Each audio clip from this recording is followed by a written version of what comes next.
बिस्मिल्लाहिर्रहमानिर्रहीम। अस्सलाम वालेकुम व्यूवर्स, मैं वेलकम करती हूँ आपका अपने यूट्यूब चैनल ड्रेसिंग मीडिया पर। आज की वीडियो में आप देखेंगे कि हम कंट्रास्ट कलर के फैब्रिक को लेके चटापटी फैब्रिक किस लिहाज से तैयार कर सकते हैं। सारे टिप्स और आइडियाज़ आप लोगों से शेयर किए दे रही हूँ क्योंकि आगे ऐसा मौसम आने वाला है जिसमें आप शादियाँ अटेंड करेंगे और फैंसी ड्रेसेस में इस तरह के काम ट्रेडिशनल लगते हैं, अच्छे लगते हैं। सबसे पहले जो फैब्रिक आप लोगों ने चूज़ करना है उसमें देखिएगा कि कोई ऐसा कलर तो नहीं जिसका कलर ब्लीड होता है, उसे वॉश करके ज़रूर देख लेना है।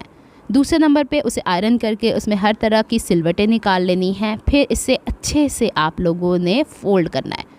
बाज़ औक़ात ऐसा होता है कि हमें सेम चटापट्टी को तैयार करके दुपट्टों के चारों तरफ भी लगाना होगा और शर्ट पे भी उसे अच्छे तरीके से अरेंज करना होगा। आजकल तो ट्राउज़र्स के बॉटम पे भी लग रहा है, तो उस हवाले से आप तैयारी कीजिएगा कि फ़ैब्रिक आपको कितना चाहिए। मेरे पास यहाँ पे ये 2-2 मीटर के 2 कलर के फैब्रिक मौजूद है। अगर आपने इससे ज़्यादा कलर चूज़ करने हैं तो आप 1-1 मीटर का भी फैब्रिक ले सकते हैं। अच्छा, इसमें कोशिश ये करें कि आप कॉटन का फैब्रिक लें। अगर तो आप बिल्कुल स्टार्ट में हैं, आप इसे 3 टाइम्स 4 टाइम्स फोल्ड कर लें। अगर लंबा कपड़ा है तो, अगर 1 गज़ के करीब है तो भी आप इसे 2 टाइम्स फोल्ड कर लें ताकि लेंथ इसकी कई हद तक शॉर्ट हो जाए और आपको कटिंग करना आसान हो। सिल्क के कपड़े पे भी काम हो सकता है, लेकिन अगर आप बिगनर हैं तो मैं आपको सलाह नहीं दूंगी कि आप सिल्क के ऊपर काम करें। सिल्क को आप चौड़ाई के रुख पे कट करते हैं, ये पट्टियाँ मैं लंबाई के रुख पे कट कर रही हूँ। आपने देखा कपड़ा मेरे पास 2 मीटर था, उसे मैंने लंबाई में एक दफ़ा फिर मज़ीद दूसरी दफ़ा फ़ोल्ड किया है और कन्नी से कन्नी मिला दिया है। अब मैं यहाँ पे पट्टी की चौड़ाई रख रही हूँ 2 इंच। मेरे पास स्केल ही 2 इंच चौड़ा मैंने आपको दिखाया है, तो इस हवाले से पिछला किनारा पिछली लाइन पे रखी जाती हूँ और फिर अगली लाइन ड्रॉ किए जाती हूँ। पूरे कपड़े पे एक साथ लाइनें मत ड्रॉ कीजिएगा, वजह यह होगी कि कपड़ा खिसक जाता होता है। पहले 5-6 लाइनें ड्रॉ कर लें, उन्हें कट कर लें, फिर कपड़ा दोबारा से बैलेंस कर लें, फिर कट कर लें। ये तो हो गई बात कॉटन की। अच्छा, कोई ऐसा कपड़ा मत लीजिएगा जिसके धागे बहुत ज़्यादा निकलते हैं, वरना आपके लिए परेशानी होगी। आगे चल के देखिएगा कि मैं इसके धागे किस तरीके से रिमूव कर रही हूँ। यहाँ पे थोड़ी एहतियात के साथ, चूँकि कपड़े की लंबाई हमने 2 फोल्ड्स 3 फोल्ड्स कर ली है, तो ये ध्यान से कट करने वाली बात है, ईज़िली कट हो जाएगा।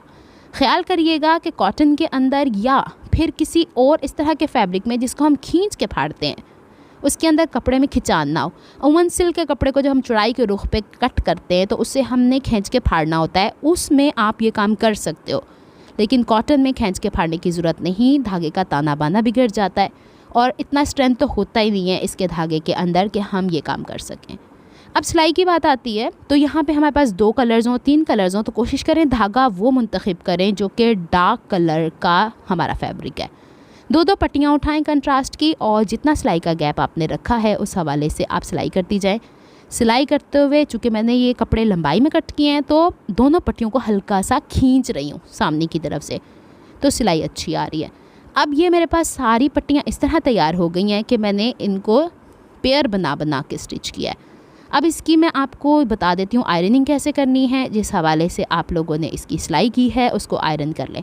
अच्छा, बाज़ लोग इसके बैक के ऊपर फ्यूजिंग भी लगाते हैं। अगर तो आपका कपड़ा डेलिकेट है, जैसे सिल्क है और वो बिगनर्स से नहीं संभल रहा है और आपको काम भी उसी से करना है, तो फिर उसके बैक पे आप ज़ीरो की फ्यूजिंग या लाइक्रा फ्यूजिंग मार्केट से करवाना चाह रही हैं तो करवा लें। घर पे करना चाह रही हैं तो एहतियात से एक दफ़ा मेहनत कर लें उसके बैक पे फ्यूजिंग पेस्ट करने की।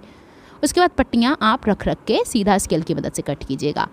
उमूमन आपने देखा होगा कि इसमें सिलाई का मार्जिन दाएं बाएं शिफ्ट कर दिया जाता है, लेकिन मैंने एक ही तरफ किया है। क्यों?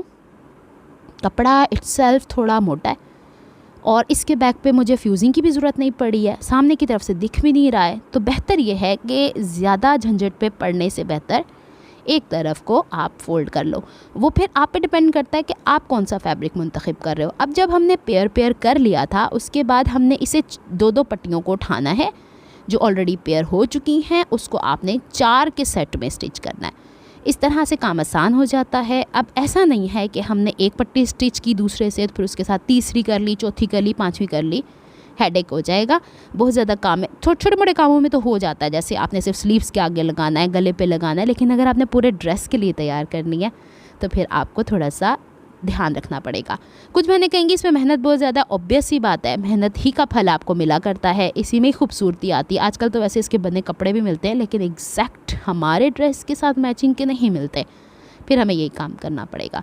जनाब, यहाँ पे पूरी पट्टी तैयार हो गई है। ये ब्रश जो धागे सुलझाने के लिए, साफ़ करने के लिए इस्तेमाल करती हूँ। इसको मैंने इस्तेमाल किया है यहाँ से बैक से धागे निकालने के लिए, क्योंकि यहाँ पे जो ब्राउन कलर का फैब्रिक आपको नज़र आ रहा है वॉश एंड वेयर का, उसके बहुत ज़्यादा धागे निकले।